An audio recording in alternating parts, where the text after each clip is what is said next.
నమస్తే అండి. Welcome to modern poet Madhuri's కిచెన్లో ఈరోజు చాలా స్పెషల్గా చేసుకునే ఆషాఢం తాటి రొట్టి రెడీ అయిపోతుంది. ముందుగా ఫ్రెష్గా దొరికిన తాటిపళ్ళు కలర్ఫుల్గా అప్పుడే చెట్టు నుంచి రాలిని సెలెక్ట్ చేసుకోవాలి.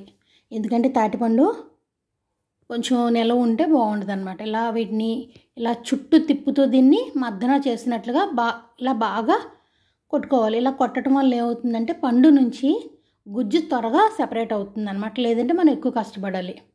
మనం బాగా దాన్ని మద్దించినట్టు కొట్టుకోవాలి. అలా కొట్టుకుంటూ మొత్తం పై తొక్కంతా తీసేసుకోవాలి.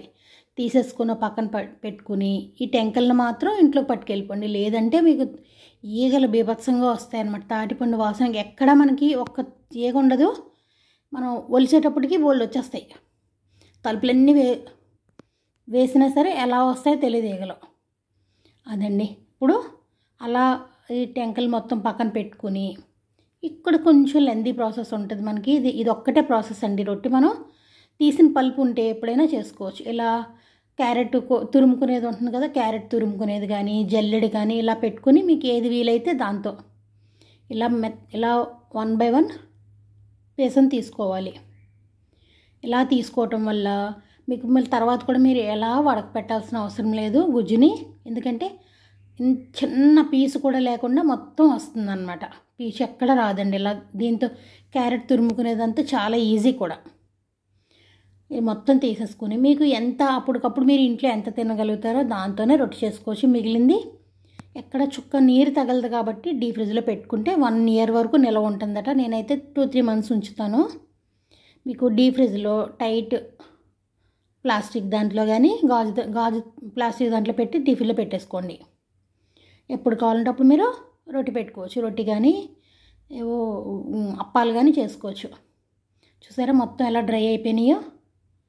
ఇది ఇప్పుడు దీన్ని రొట్టిలా ప్రాసెస్ చేద్దాం. ముందుగా ఇంత కష్టపడి తీస్తే 1/2 kilo గుజ్జు వచ్చింది. నేను ఈరోజు 1/4 kiloతో చేద్దామని 250 grams అంటే కొలతకి ఒక బౌల్ నిండా తీసుకున్నాను. దీనికి బియ్యపు రవ్వ, మీరు మార్కెట్ నుంచి తీసుకొచ్చిన బియ్యపు రవ్వ అయితే కనీసం ఒక 2 hours నానపెట్టి ఉంచుకోవాలి. ఇది నేను బియ్యంతో చూపిస్తున్నానండి. ఇది ఇలా బియ్యపు రవ్వ లేనప్పుడు ఒక 2 hours నానపెట్టిన బియ్యాన్ని కడిగి ఇలా దలసరి క్లాత్పై ఆరపెట్టుకోవాలి. ఎండబెట్టొద్దండి, ఆరపెట్టండి. ఇలా ఆరపెట్టడం వల్ల వాటర్ అంతా ఆరిపోయిన తర్వాత మీరు లైట్గా మిక్సీ పట్టేసుకోండి. కాస్త నూకగా పిండిలాగా ఉంటుంది. అప్పుడు మీకు రొట్టి విరగదన్నమాట, బాగా వస్తుంది. మీకు బయట మార్కెట్లో కొన్న బియ్యపు రవ్వకి ఏముంటుందంటే పిండి ఉండదు అనమాట. ఓన్లీ రవ్వ మాత్రమే ఉంటుంది. చూసారా నలిగిపోయింది, బియ్యం తడారిపోయింది. దీన్ని పిండిగా రెడీ చేసి పక్కన పెట్టేసుకుందాం రవ్వలాగా. ఇప్పుడు మనం తీసుకున్న క్వాంటిటీకి ఎంతైతే బియ్యపు రవ్వ తీసుకుంటున్నామో అందులో 1/2 బెల్లం ఎంత తీసుకుంటున్నామో అంత పచ్చి కొబ్బరి, elaichi powder, pinch of salt, అంతేనండి. మీకు పచ్చి కొబ్బరి అప్పటికప్పుడు కొబ్బరికాయ కొట్టుకొని పచ్చి కొబ్బరి అయితే పాలు కారుతూ టేస్ట్ బాగుంటుంది. బియ్యపు రవ్వ కూడా వేసుకుందాం. 200 grams బియ్యపు రవ్వ, 150 grams బెల్లం, ఒక పెద్ద కొబ్బరి తురుము. బెల్లం ముందు తరిగేసి పెట్టుకోవటం వల్ల అతుక్కుపోయింది పాకంలాగా. దాన్ని బాగా మెత్తగా 1-4 సార్లు కలుపుకోవాలండి. ఈ కలపటంలోనే బియ్యపు రవ్వ మొత్తం నానుతుంది అనమాట. ఇలా కలిపి ఒక 15 minutes పక్కన పెట్టుకోండి. బాగా కలిపేసి మొత్తం అన్నీ కలిపితే ఒక 10 నిమిషాలు పక్కన వదిలేసేసి దలసరి మూకుట్లో వేసుకోవచ్చు. ఇక్కడ చిన్న మిస్టేక్ ఏంటంటే నేను మూకుడు ఎప్పుడు రొట్టెలన్నీ కాల్చే మూకుడే కదా అని చెప్పి వేసాను.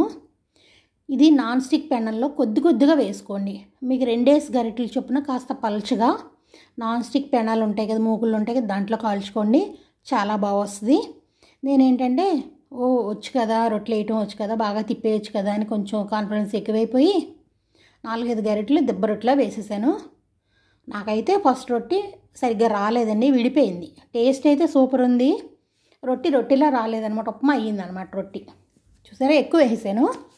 నెక్స్ట్ టైం వేసిన రొట్టి చాలా నీట్గా వచ్చింది.